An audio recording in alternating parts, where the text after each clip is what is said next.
ওই আবেদ বান্দা ওই দাসীর সঙ্গে গেল সুন্দরী রমণীর বাড়িতে। ঘরের ভিতরে যখন প্রবেশ করলো, ওই দাসী ঘরের দরজা বন্ধ করে দিল। আল্লাহর আবেদ বান্দা ঘরের ভিতরে প্রবেশ করে দেখলেন এক সুন্দরী রমণী বসে আছেন। সূরা নাসাই হাদিস নাম্বার 5666। পূর্ব যুগে একজন আল্লাহর নেককার বান্দা ছিল, আবেদ বান্দা ছিল।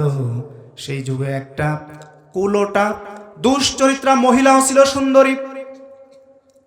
ওই সুন্দরী মহিলা এই আলেমকে, আবেদ বান্দাকে পথভ্রষ্ট করার জন্য ষড়যন্ত্র করল। কেমন করে? ওই মহিলা তার দাসীকে দিয়ে খবর পাঠালো ওই আলেমের কাছে, মিথ্যা কথা বলল। এসে বলল, আমার মনিব তোমাকে ডেকেছে সাক্ষ্য দেওয়ার জন্য। ওই আবেদ বান্দা ওই দাসীর সঙ্গে গেল সুন্দরী রমণীর বাড়িতে। ঘরের ভিতরে যখন প্রবেশ করলো, ওই দাসী ঘরের দরজা বন্ধ করে দিল। আল্লাহর আবেদ বান্দা ঘরের ভিতরে প্রবেশ করে দেখলেন এক সুন্দরী রমণী বসে আছেন। সুন্দরী রমণী বলছে, হে আল্লাহর বান্দা, আল্লাহর কসম, তোমাকে আমি সাক্ষ্য দানের জন্য ডাকিনি, আমি ডেকেছি। তুমি আমার সঙ্গে এখন জেনা ব্যভিচার করবে। যদি তা না পারো, আমার সামনে একজন বালক দাঁড়িয়ে আছে, এই বালককে তোমার হত্যা করতে হবে। যদি তাও না পারো, আমার সামনে এক পেয়ালা মদ রাখা হয়েছে, এই মদ পান করতে হবে। তিনটার কোনোটাই যদি তুমি না করো, তাহলে আমি তোমার চরিত্রে কলঙ্ক লেপন করে দেব। এমন মিথ্যা অভিযোগ দেব, তোমার চরিত্রে কলঙ্ক লেগে যাবে। আল্লাহর আবেদ বান্দা চিন্তা করে দেখলো, জেনা তো বড় পাপ, করা যাবে না। খুন করলে আরো বড় পাপ হবে, করা যাবে না। তাহলে মদ পান করা মনে হয় ছোট একটি পাপ হবে, হালকা পাপ হবে। তাই তিনি কোনো কথা না বলে ওই মদের পেয়ালা মুখে দিয়ে মদটুকু পান করে নিলেন। তার নেশা হয়ে গেল। এইবার আল্লাহর বান্দা বলছে, আমাকে আরো মদ দাও। আবার মদ দেওয়া হলো। নেশা এবার এমন বৃদ্ধি পেল, এই নেশা হওয়ার কারণে আল্লাহর বান্দা এবার ওই সুন্দরী, ওই কুলোটা, ওই দুশ্চরিত্রা নারীর সঙ্গে জেনা করলেন। শুধুমাত্র জেনা করে ক্ষান্ত হলো না, ওই যে দাঁড়িয়ে থাকা বালককে হত্যা করলেন। কোনোটাই করার কথা নয়, শুধুমাত্র নেশা করার কারণে এতগুলো পাপ করলেন। নেশা হওয়ার কারণে তার বিবেক বুদ্ধি লোপ পেয়েছে, এই কারণে খুন করলো, জেনা করলো, তার বিবেকে বাধা দিল না। এটাই তো প্রমাণ, উম্মুল খবাইস, সকল পাপের জননী হচ্ছে মদ। বর্তমান যুগে আমাদের দেশে শতকরা যদি 90% বলি, তবুও ভুল হবে না, নেশার সঙ্গে জড়িত নারী এবং পুরুষ। আমরা মনে করি ওই যে বোতলে ভরে তরল জিনিস খায়, মাতলামি করে, ওইটাই মনে হয় মদ। আসলে মদ কাকে বলে, কত প্রকার। যারা বিড়ি খান, সিগারেট খান, জর্দা খান, গুল খান, এইগুলো মদ কিনা, খাওয়া যাবে কি যাবে না, ইসলাম কি বলে, কোরআন এবং সহিহ হাদিসের আলোকে বিস্তারিত জানবো ইনশাআল্লাহ। এই মদ এবং জুয়ার পরিণতি এত ভয়াবহ, দুনিয়া এবং আখিরাতে কোরআন হাদিস থেকে শুনলেই বুঝতে পারবেন।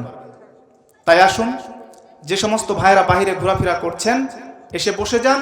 ভূমিকা লম্বা নয়, সরাসরি আলোচনা যেতে চাই। আল খমরু অর্থ হচ্ছে আচ্ছন্ন করা, বিলুপ্ত করা। আল্লাহ রসুল সাল্লাল্লাহু আলাইহি সাল্লাম বলেছেন, বুখারী 5588 নম্বর হাদিস, ওয়াল খমরু মা খমারাল আকল, যে জিনিসটা মানুষের জ্ঞান বুদ্ধিকে আচ্ছন্ন করে, বিলুপ্ত করে, ওইটাই মদ। এর নির্দিষ্ট কোনো নাম নাই, নির্দিষ্ট কোনো রূপ নাই। ভেজাও হতে পারে, শুকনাও হতে পারে, তরলও হতে পারে, কঠিনও হতে পারে। মানুষের মস্তিষ্কে ব্যাঘাত ঘটায়, যাদের জ্ঞানকে বুদ্ধিকে বিলুপ্ত করে, ওইটার নামই মদ। দেখেন বাংলাদেশে কত প্রকার মদ আছে, আপনাদেরকে একটা একটা করে ইনশাআল্লাহ প্রমাণ সহকারে দেখিয়ে দেব। আর আমরা এই যে বললাম 90% মানুষ মদের সঙ্গে জড়িত, হয়তোবা ভাবছেন তথ্যটি ভুল, কিন্তু যখন মদের সব নাম বলে দেবো একটা একটা করে প্রমাণ সহ, তখন বুঝবেন সত্য না মিথ্যা। আমার ভাইরা, মদ হারাম হয়েছে সূরাতুল মায়েদা 90 নম্বর আয়াতের মাধ্যমে।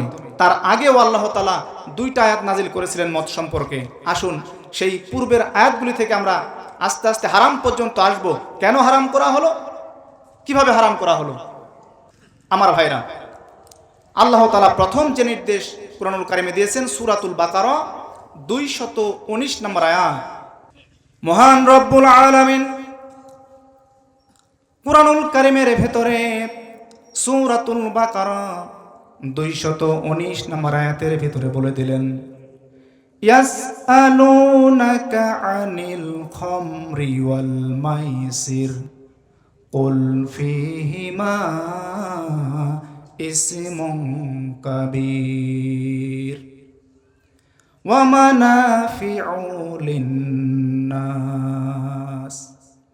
আল্লাহ তাআলা বলে দিলেন, হে নবী, যদি আপনাকে মদ আর জুয়া সম্পর্কে তারা প্রশ্ন করে, জিজ্ঞাসা করে, জানতে চায়, আপনি বলে দিন এই দুটোর মধ্যেই রয়েছে মহাপাপ, বড় পাপ রয়েছে মদ আর জুয়ার ভেতরে।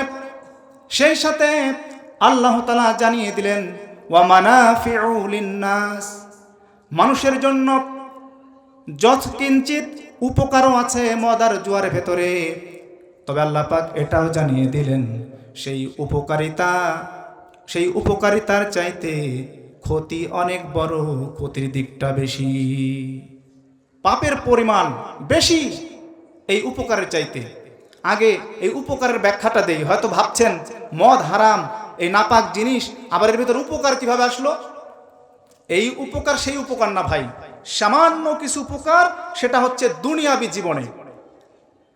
যদি আপনি মদের ব্যবসা করেন, রাতারাতি হয়তো গাড়ি হবে, বাড়ি হবে, অনেক অর্থ সম্পদের মালিক হতে পারবেন, এটা হলো দুনিয়াবি উপকার। মদ খেয়ে ক্ষণিকের জন্য আনন্দ করবেন, ফুর্তি করবেন, যৌন শক্তি হয়তো বৃদ্ধি পাবে ক্ষণিকের জন্য। জুয়া খেললে এই দুনিয়ায় হয়তো বা রাতারাতি বড়লোক হয়ে যাবেন, অর্থ সম্পদের মালিক হবেন ক্ষণিকের জন্য। আল্লাহ তাআলা সেই কথাই বুঝালেন যে মদ আর জুয়ার মধ্যে সামান্য উপকারও আছে, কিন্তু এই সামান্য উপকার করতে গিয়ে আল্লাহ পাক বলছেন যে ক্ষতির পরিমাণই বেশি। তাহলে সেই উপকারের দরকার আছে ভাই?